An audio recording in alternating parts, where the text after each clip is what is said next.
I really got focused on building a human-powered life. And I've always believed that everything great that happens to anyone is the result of a human interaction. And so I've always over-indexed my relationships. I've always over-indexed those people that are around me.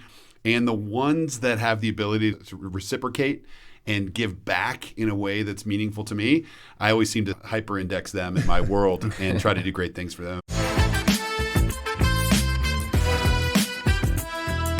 Ladies and gentlemen, we have a fantastic guest for you again on the Gridiron and Growth podcast. He is a founder, a connector, a giver, an inspirer of so many things across the world.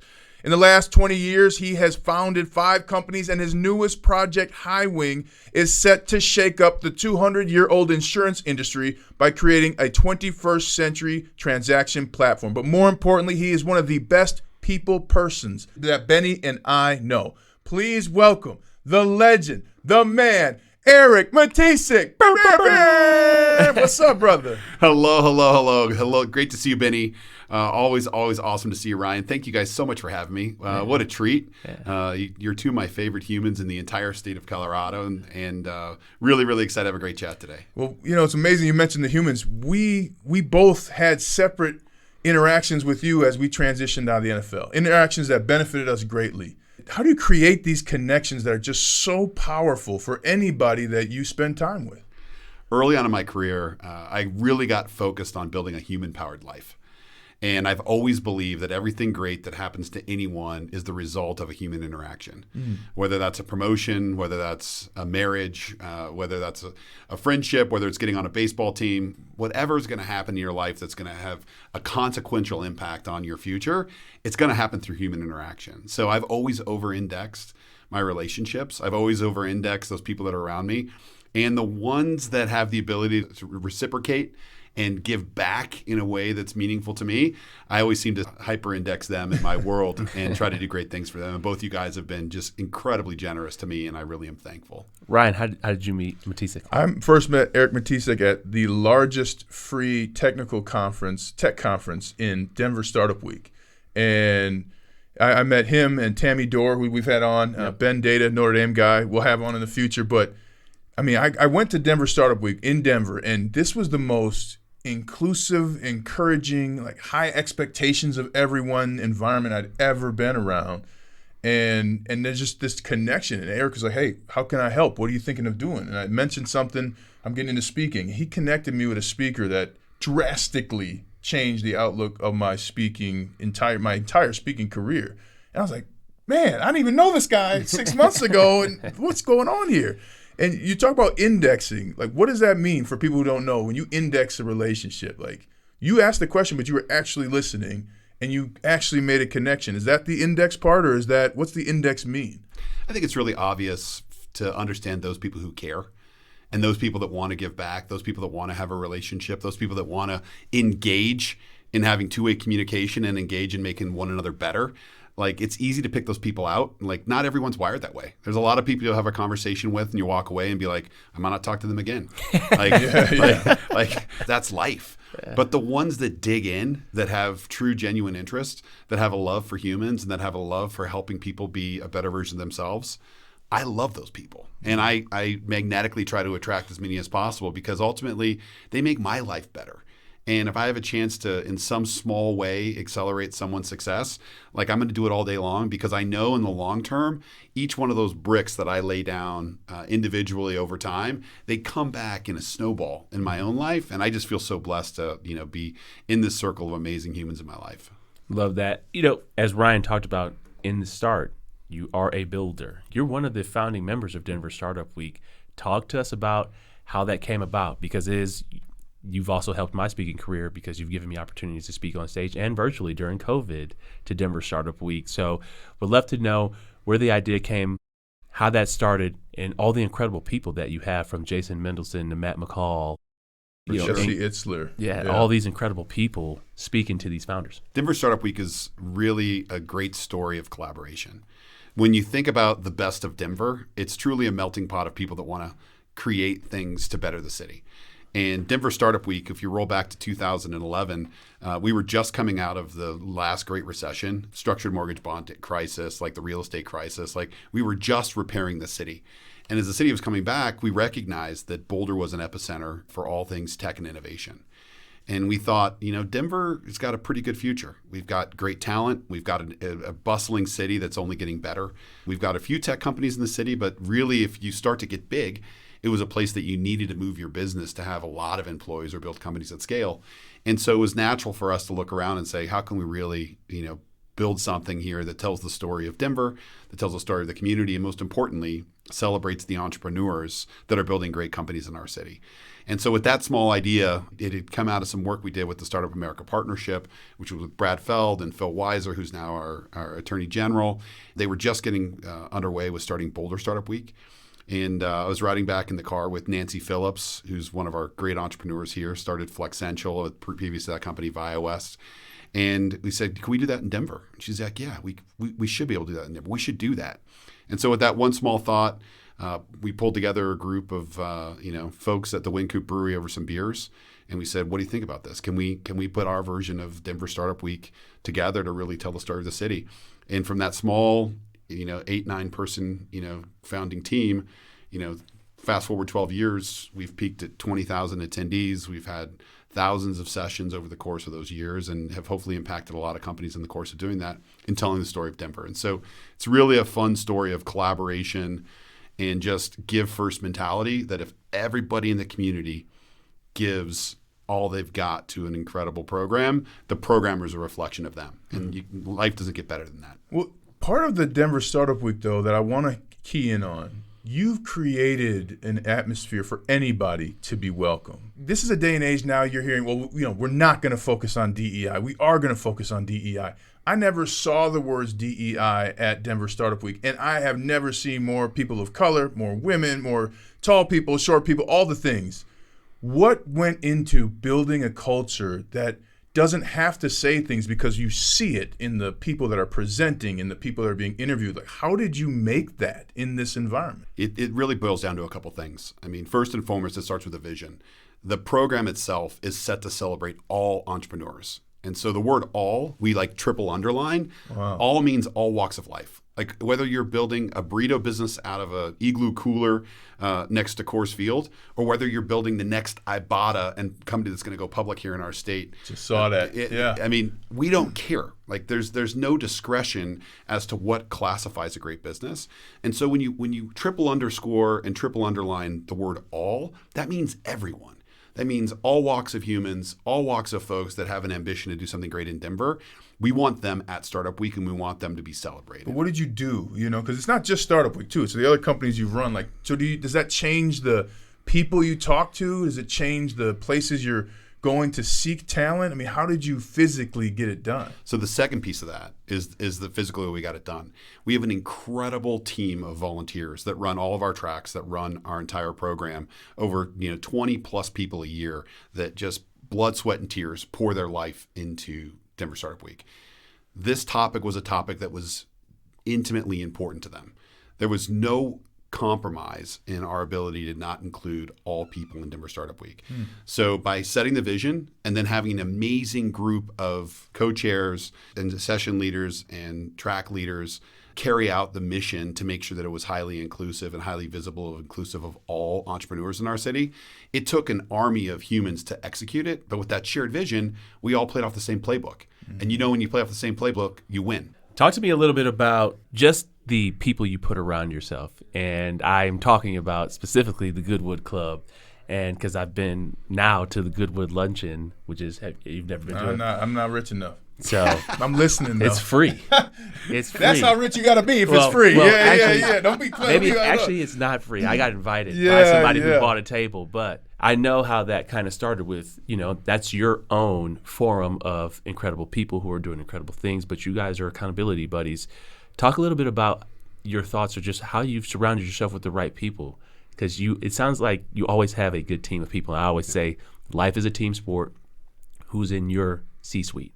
To help you with your family, to help you with your finances, to help you with your faith, who's on your team. And you've done a really good and thoughtful job of putting people on your team. So talk a little bit about that. Yeah, when I think about living a human-powered life, it really boils down to the humans you put around yourself. I think it's commonly known and said that you're a combination of the 5 most frequently interactive people around you on a daily basis.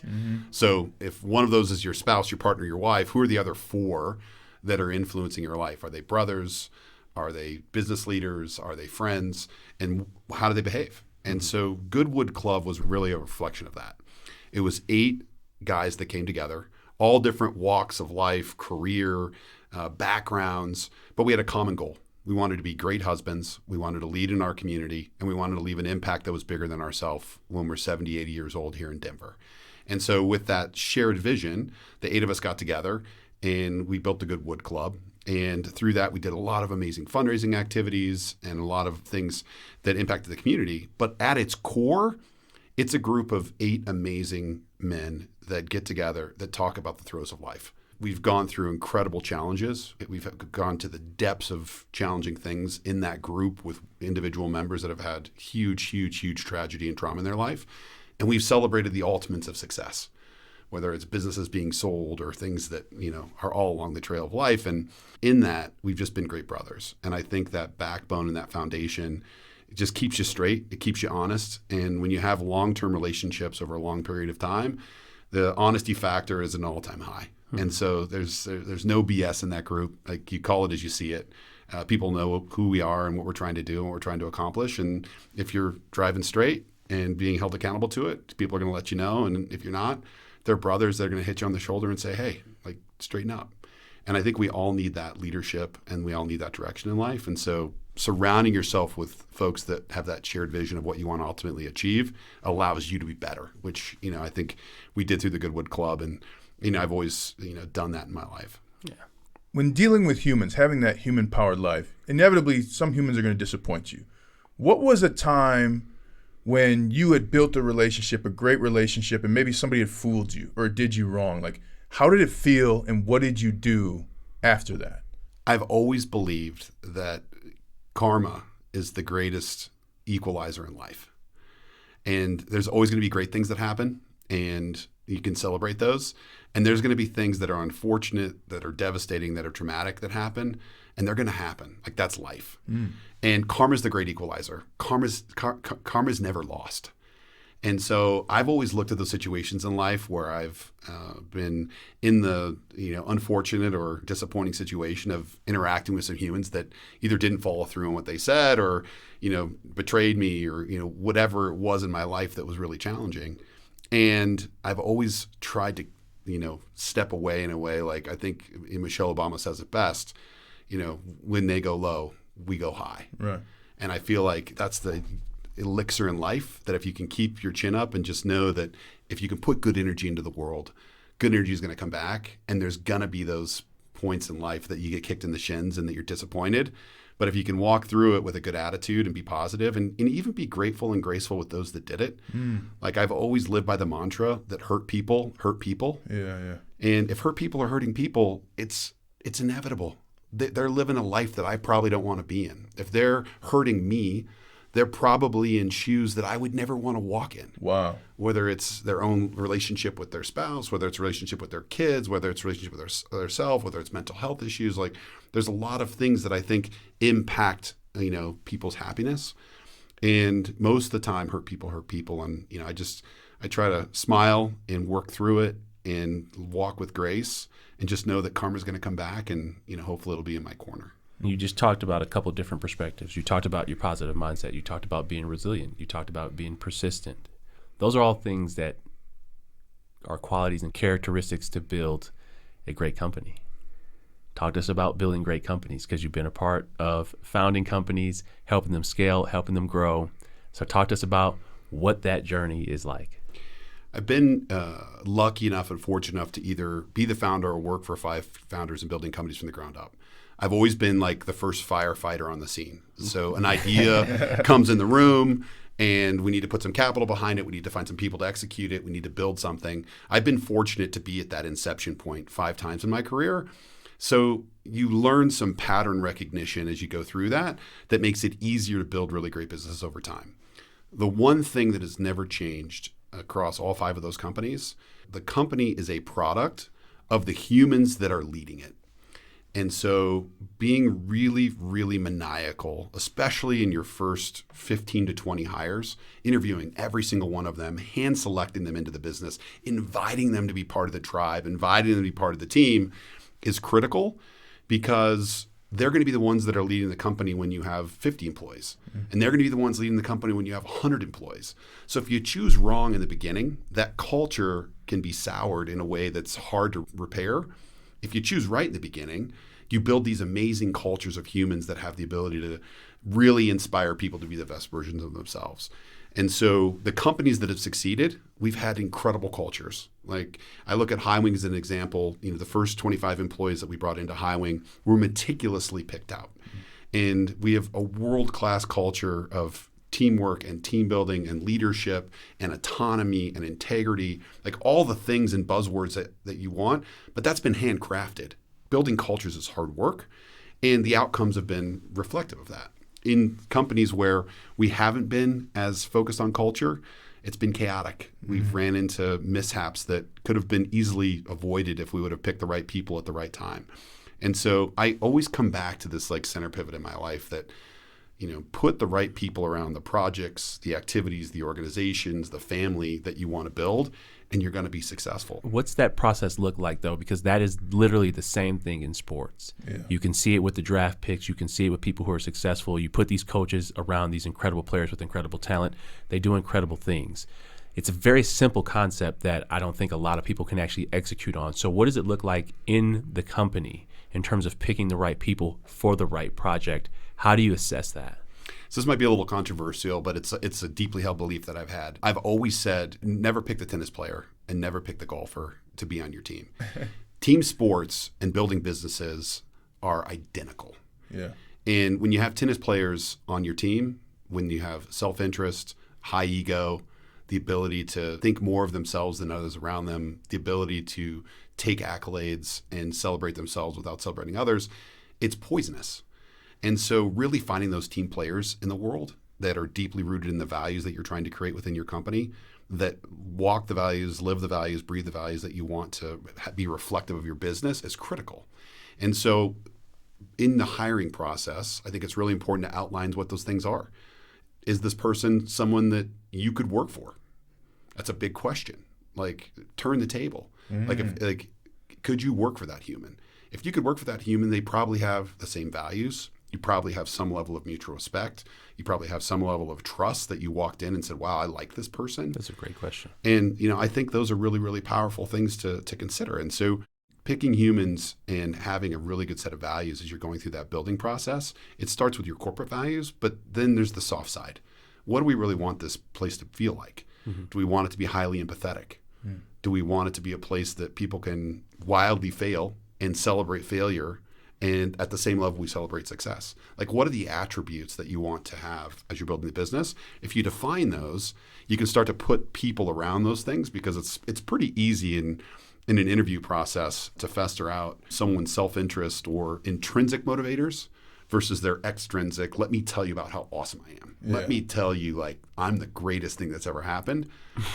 Probably not the person you want to have on your team. So Ryan's not somebody you want to have on your team. I'll tell you what. Tennis and golf tennis and golf players, though, I would push back, would be great salespeople. Amazing. Commission-based. Amazing. Go out there, go get it. They have their process that they follow, but they can go out there. And I think there's a lot of places in business that you can have really, really successful individual contributors, mm-hmm. where you've got the level of competitiveness and tenacity that allows you to really succeed. Mm-hmm. You absolutely nailed it. Yeah. I think in building that founding team, though, you want teammates. Mm-hmm. You want the ones that are going to high five at the high points, and when it's time to hold the line and make sure that no one gets any yardage, like, you're going to hold the line and you're going to lock arms and you're going to grind in and dig deep and put your feet in the dirt and make sure nothing happens, man. And those are hard people to find. Yeah. And you got to look and you got to look and you got to look, because, when you find them, it's the difference between being successful in business or, as they say in football, inches matter. Yeah. You fall inches short.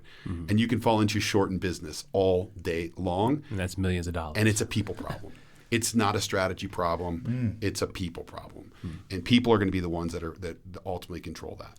One of the things I loved about winning a Super Bowl is I learned what fighting sounds like on successful teams. It is shocking, it is loud, and it's handled, and you grow from it. What does fighting with a great people team sound like in the corporate world? How do you handle conflict in the corporate world positively?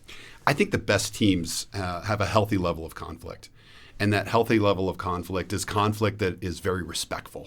I would say maybe one of the biggest differences is that being able to leave your ego at the door, be able to understand from someone else's perspective the challenge that they're undertaking, or their perspective in the room, or their perspective as it relates to solving that problem in business, and being respectful in the response.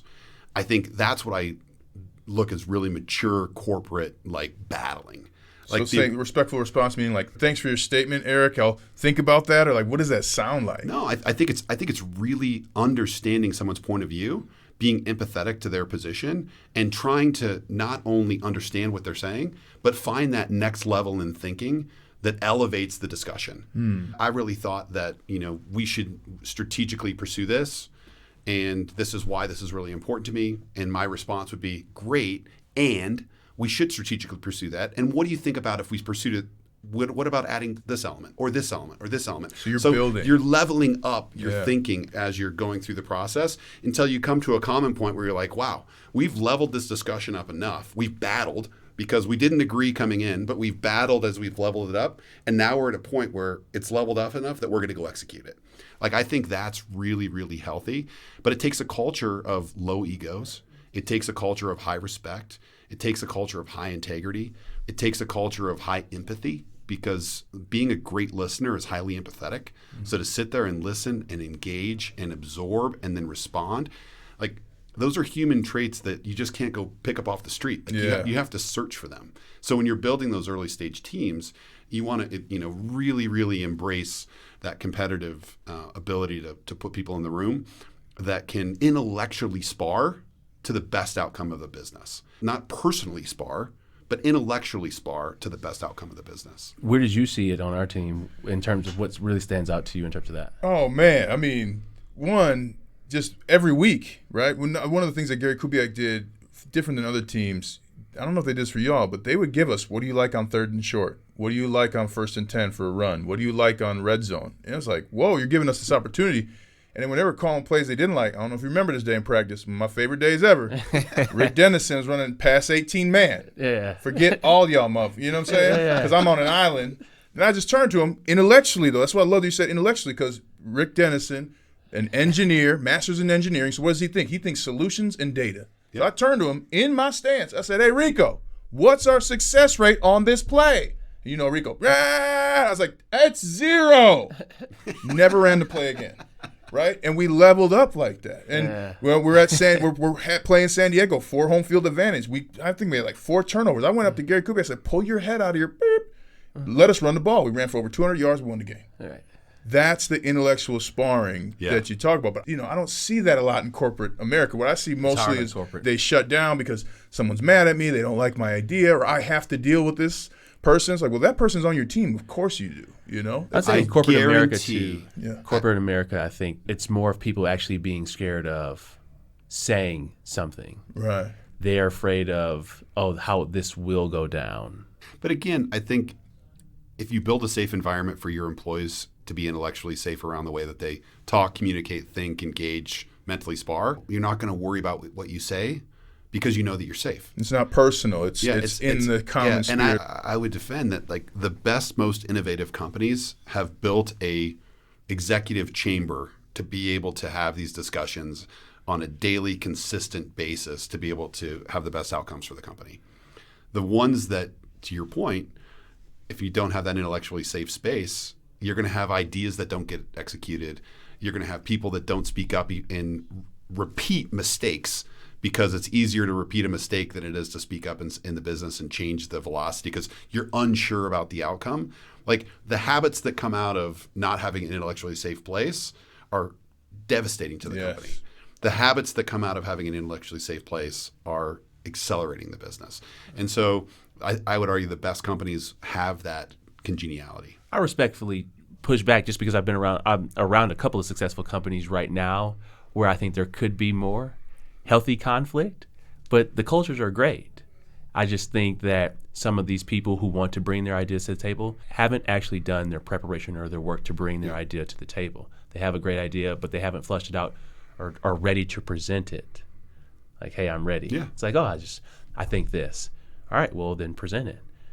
Then they don't want to do that work to actually say it. Because I don't actually think the C-suite is like, oh, no, we're not listening to anything. But if I'm going to bring your suggestions on first and second down or third and short, you better be why.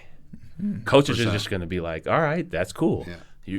You're going to explain like, oh, no, this is why. And it makes sense. So having passionate ideas with no data is just as dangerous. Yeah. Oh, wow. Yes. And I think, again, what's driving that? Yeah. Ego.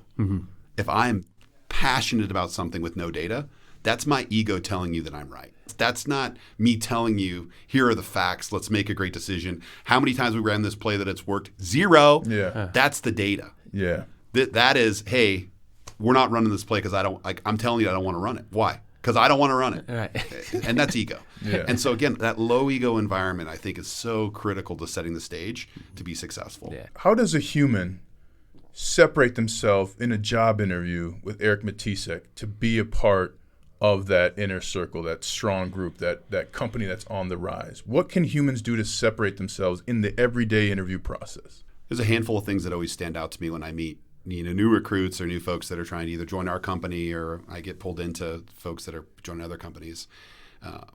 The ones who show up that have a solution to a problem that I have always stand out. They understand my business. They understand what we're trying to accomplish. They come in with a handful of ideas and they fire them off. They're ready to like jump in with both feet and be like, hey, have you thought of this? I understand your company. I understand your product. The way I was thinking about it was you should do X, Y, and Z. Like I think the initiative to be able to show up for an interview or a conversation and give something off the bat is really, really powerful. Preparation. This might sound stereotypical, but I find it still doesn't happen a lot, is that the number of people that follow up in a meaningful, heartfelt, generous way is very low. You always get the customary, very nice to meet you, thank you so much. Yeah. like I get those all day long, but I love the ones that are like, hey, very nice to meet you. The discussion we had really changed my perspective and how I was thinking about the opportunity. I'm now even more excited because the values that you have align with my values, and I'm super excited to work with you and the team. Like going 10 feet deeper and taking some patience to respond in a heartfelt, empathetic way is going to make you stand out. And I would say the last one is I'm a fire hunter. So when you find those, scratch and dent, rough and tough ones, that show up in your office that you can just sense they have an insatiable fire in their stomach, I don't care what they want to do. If they want to be in sales, if they want to be a software engineer, if they want to be in marketing, if you're going to come in and just run circles around, the environment and the people that you're with, like iron sharpens iron. And the more people you have leveling up the teammates in the team, it's just going to raise everybody's game. So when you find those ones that have that fire in their belly, it's going to attract more people that have fire in their belly. And that just builds a better business. Being a founder, being a part of founding teams and companies, number one key leadership advice for the last question. Number one piece of leadership advice that I would give those who are starting companies is pick your partners and people wisely. Companies are built by investors. You got to pick them right. There's good investors and there's bad investors. Companies are built with partners, co-founders. There's good co-founders and there's bad co-founders. And companies are built with teammates. And the teams that you build are reflective of the company that you want to ultimately create.